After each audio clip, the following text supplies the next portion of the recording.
Welcome back to the deep dive.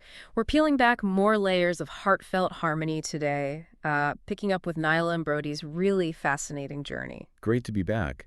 Last time was quite something. It really was. We explored season 1, episode 2, building bridges, that phase where their partnership really started to solidify. hmm And we touched on that really tense moment, the scientific report, with the missing data. Exactly, that nail-biting cliffhanger.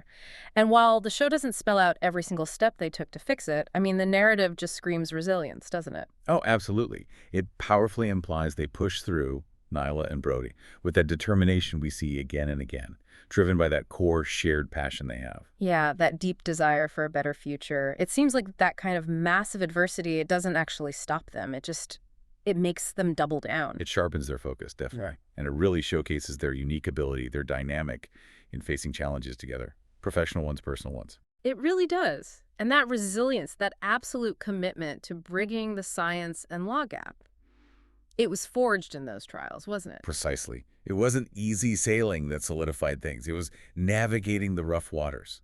And that led them, as we discussed, to some really innovative solutions.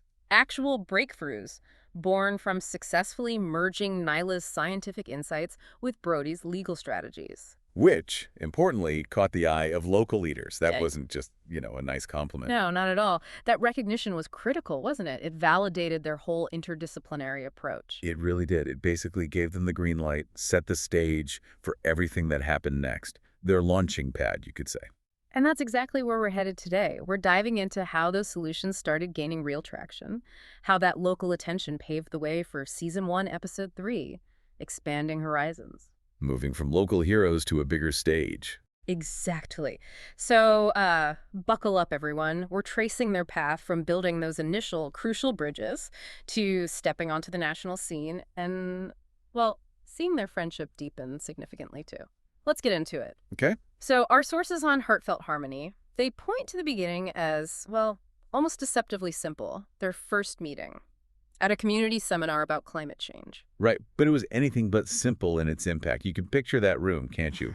Full of energy, people wanting change, and these two connect. And it wasn't just small talk, was it? And the sources emphasize that right away there was this spark, this immediate recognition of a shared, profound passion. Profound is the right word. A deep conviction about creating a better future. It wasn't just agreeing on the problem. It was a shared drive to do something. And that laid the groundwork for this unique partnership. Science meets law. You have Nyla, probably all about the data, the empirical evidence. This scientific rigor. And then Brody navigating the, let's face it, often tangled world of legal frameworks, advocacy, policy. Exactly. Two very different toolkits. But they saw, right from the start, the potential power in combining them.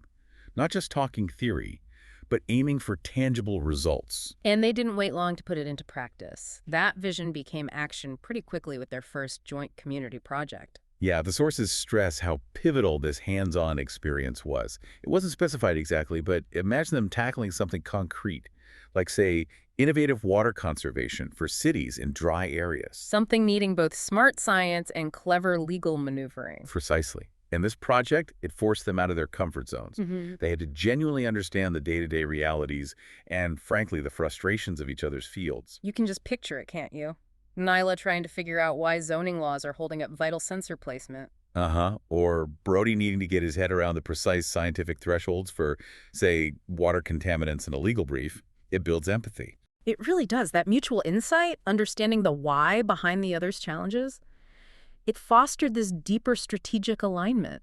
It cemented their collaboration, made them a real force. The true partnership forged in the trenches, you could say.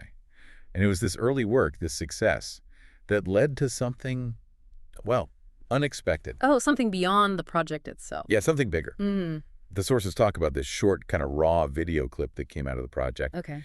It apparently showed Nyla just brilliantly explaining complex science in a way anyone could grasp, and right there with her, Brody was laying out these surprising legal angles, these really smart strategies for change. Wow, not some polished corporate video then. Not at all. Just raw passion and expertise. And this clip, people started calling it Water Warriors, Science Meets Justice, or something like that. Yeah. It just took off, went viral. Seriously, millions of views. Yep. It wasn't just about their specific project anymore. It demonstrated the power of their collaborative model. Yeah. Suddenly, their work was on this huge national stage. That's incredible. What an accelerant. Absolutely. And that viral moment, that unexpected spotlight, it kind of leads us right into Season 1, Episode 2, Building Bridges. Because even with that missing data crisis we mentioned, Right, the report issue. the fact that building bridges happens tells us they did navigate it. They pushed through, fueled by that same core passion. It makes you wonder exactly how they resolved it, doesn't it? Maybe frantic data recollection, rigorous validation under pressure, Brody handling the legal fallout. Whatever it was, it speaks volumes about their determination and their trust in each other. Exactly. And in building bridges, they don't just, get back on track. They go deeper. They really start exploring the complex interplay between environmental science and legal advocacy, pushing the boundaries. Trying to prove their blended approach could handle even bigger things? That's the sense you get. But it wasn't smooth sailing, naturally. No, I bet not. The sources mention setbacks, right? Hurdles. Oh, yeah. You can just feel the frustration, can't you? The classic bureaucratic red tape, endless permit applications, waiting on slow government processes, enough to test anyone's patience. The kind of stuff that can really stall momentum. Definitely. And it wasn't just external forces. They also had friction within their own teams, differing opinions. The internal challenges. Like scientists may be thinking the legal side meant compromising too much. Exactly. Compromising scientific purity, perhaps. And on the flip side, maybe some legal folks finding the scientific precision a bit rigid for the real world, impractical. That sounds realistic. Those tensions are almost inevitable in ambitious projects like this. We really are. They put any partnership under strain. But here's the fascinating part the sources highlight. It was through facing these very difficulties, internal and external, that their partnership truly solidified. It didn't break them, it made them stronger. It forced them, didn't it? Forced them to communicate better, to really understand the other's perspective, to find those creative compromises that honored both science and law. That's more than just problem solving. That's building real deep understanding and trust. And that resilience, that commitment, it paid off. It led to what the sources call genuinely innovative solutions, breakthroughs. Like what potentially? What kind of breakthroughs are we talking about? Well, it's implied they might have developed, say, a new model for sustainable urban planning, something that cleverly wove together obscure land use laws with advanced hydrological data Okay. to create maybe self-sufficient water systems for drought-hit cities. Real paradigm-shifting stuff born directly from that science-law fusion. Wow. And these solutions, they didn't go unnoticed. Not at all. They quickly got attention from local leaders. And this was huge. Not just a headline, but the kind of recognition that signals potential policy change, more resources, real impact. That local validation, that proof of concept, was the stepping stone they needed. Absolutely. That success in building bridges was the foundation. It proved their unique model worked, that it delivered tangible benefits, and that directly led to their project gaining serious traction. Which brings us squarely into Season 1, Episode 3, Expanding Horizons. They've got momentum now. They do. And a major new opportunity comes knocking.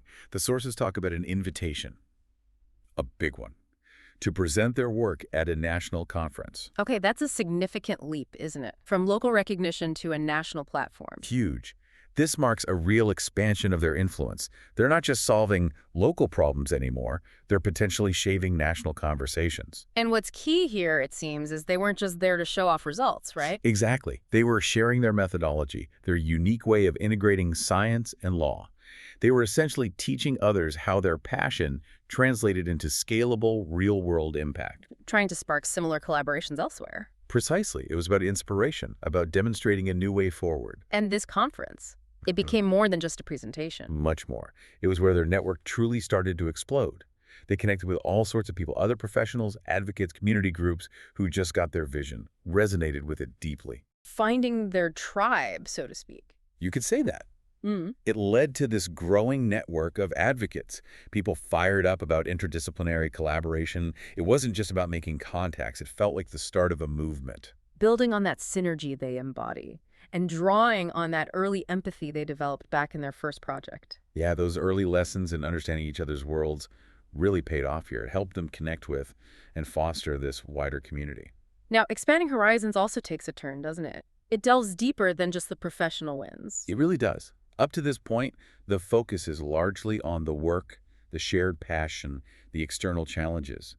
But here, we see their friendship, their personal bond, really deepen. They start sharing more, beyond the project details. Yeah, they move past just strategy sessions and legal briefs. They start exploring more personal things, sharing stories about their own lives, their journeys, even their deepest dreams and hopes. That adds such a powerful layer, doesn't it? It shows their partnership isn't just transactional or intellectual, it's genuinely personal.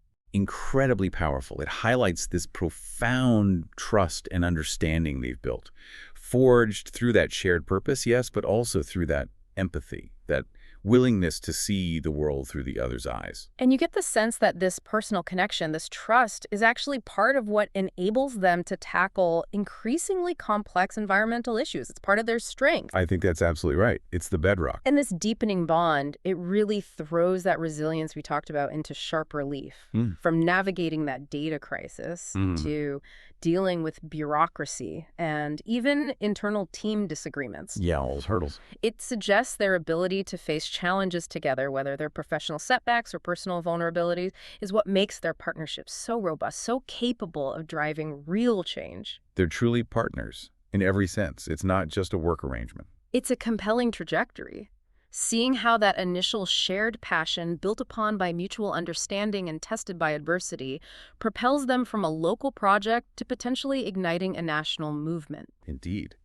It really shows the power of combining different kinds of strengths, intellectual, strategic, and deeply personal. So, as Nyla and Brody stand on this expanded horizon, with a growing network and a deeper personal connection, it leaves us with some big questions, doesn't it? Definitely. Where do they go from here? What new opportunities do you think might emerge from this network they're building? How might that deepening friendship shape their future choices, their future projects? And how will their innovative solutions continue to ripple outwards, inspiring that broader movement they seem to be catalyzing? These are exciting things to ponder. Their knack for bridging divides, both disciplinary and personal, feels like it will be absolutely crucial for whatever challenges lie ahead. Couldn't agree more. It's the heart of their story. Well, join us next time on Heartfelt Harmony, The Deep Dive, as we continue to unpack this incredible narrative.